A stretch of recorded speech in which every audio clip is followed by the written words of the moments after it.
Hey everybody, this is Josh, the 9-inning know-it-all, coming to you today with 9-inning baseball talk. For those of you who have followed the blog 9-inning know-it-all for a while, you may remember that we used to do 9-inning baseball talk as a radio show on Blog Talk Radio. Now we had a lot of issues with that, a lot of gremlins. Sometimes the show just didn't even work, or it'd play Christmas music over top of our show, and so we got kind of tired of that and decided to put that on the shelf for a little while. But you know what? I think it's time for us to get back into it, talk some baseball, from the fan to the fan. So once again, the premise of this show is that I take 9 topics, normally baseball related. Sometimes we'll get off topic once in a while and talk about what's going on in the world. I am a Star Wars fan, so you might hear that once in a while. But mainly, this is baseball talk for the baseball fan. So right off the bat, today's episode, we're going to be talking about the off-season and things that I've seen and taken away and been excited about and less than excited about.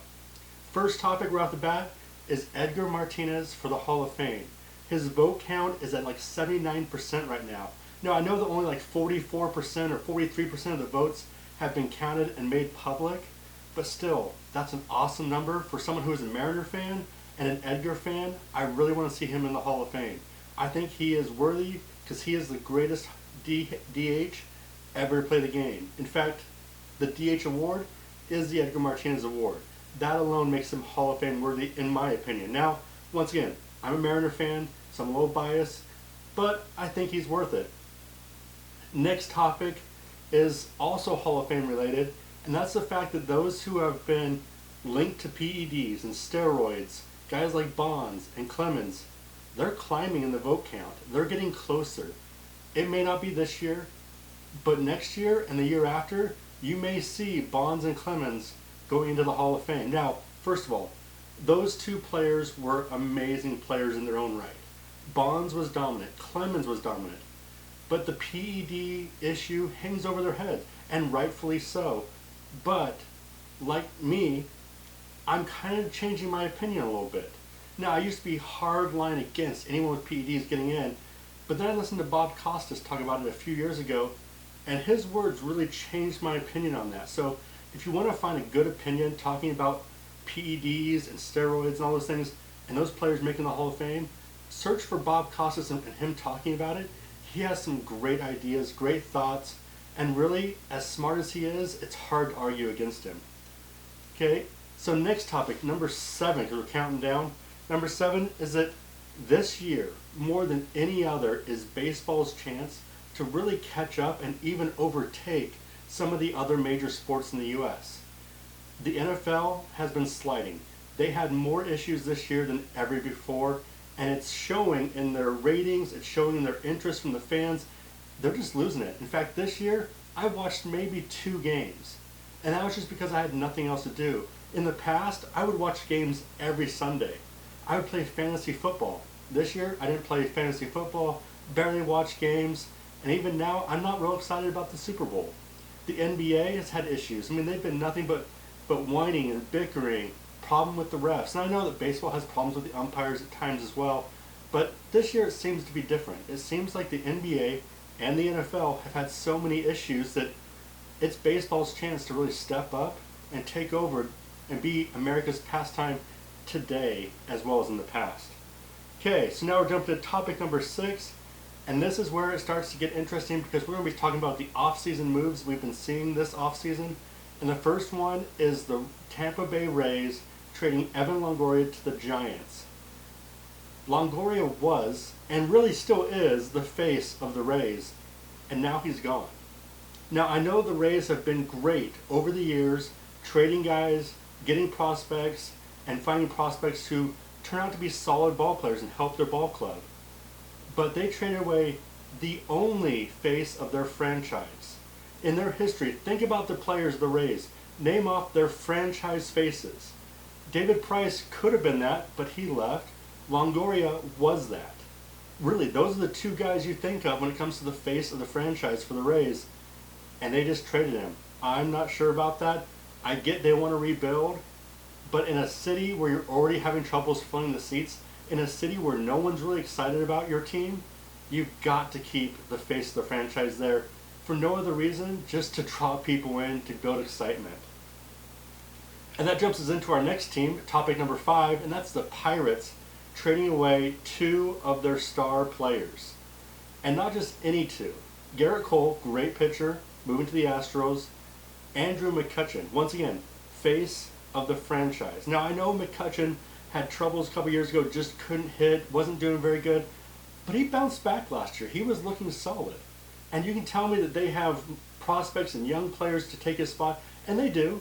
The Pirates have young players, but that's just not the same. You still have the face of the franchise. And I don't want to get to the point where teams feel like they have to keep guys just to showboat them and please the fans, because fans want a team that wins. But at times you've got to keep your face of the franchise just so people can get excited. And the biggest thing I've realized with the Pirates is they had this whole rebuilding plan, but they couldn't finish it. They got so far and then they stopped.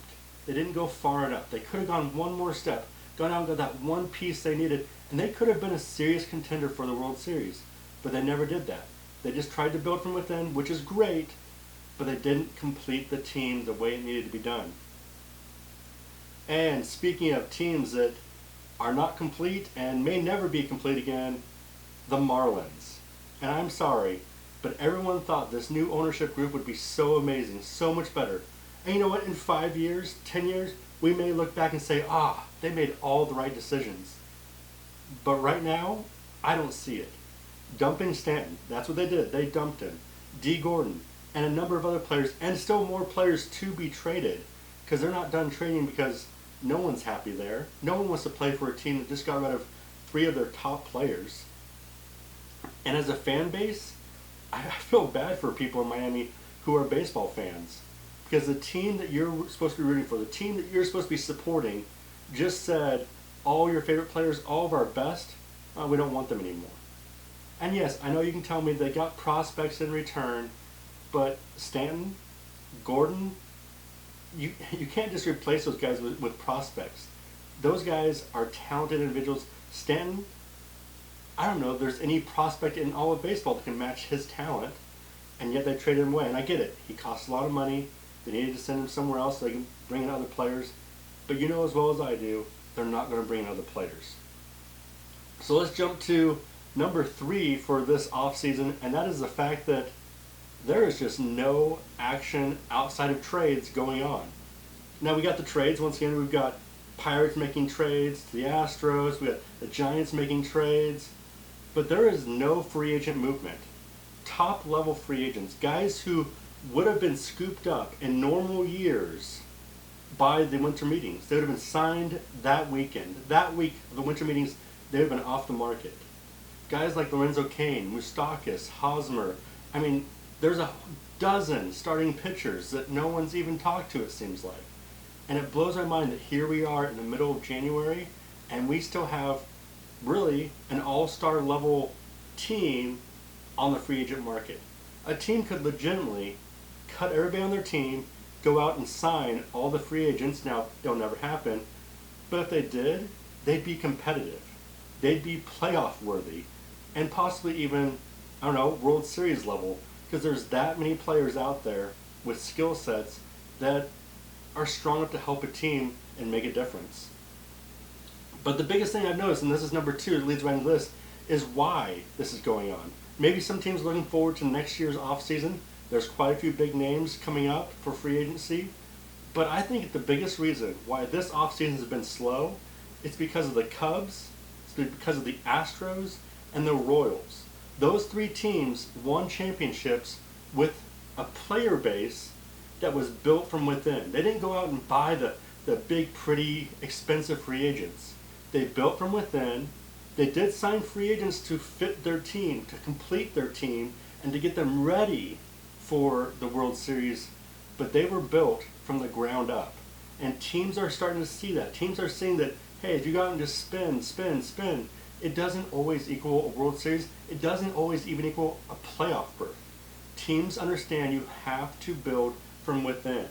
And they look at like the Dodgers. They're actually a great example of that too. Even though they've spent tons of money. I'm not going to argue they haven't spent, because they have. But look what they have from within. They have Seager, raised from within. Kershaw came up from within. Bellinger, up from within. Jock Peterson, Puig, all these guys came up from their farm system. They were drafted or signed. They weren't gone out as free agents and pulled off the market for a 10-year deal. Now, some of their players were that way, but for the most part, that team is built from within, and that's why they're so strong and so dangerous. And once again, you throw in the Astros, defending world champions. They built from within, and now they're making trades to make that team stronger. They have the championship core, then they build from within and build bigger and stronger. They're a threat.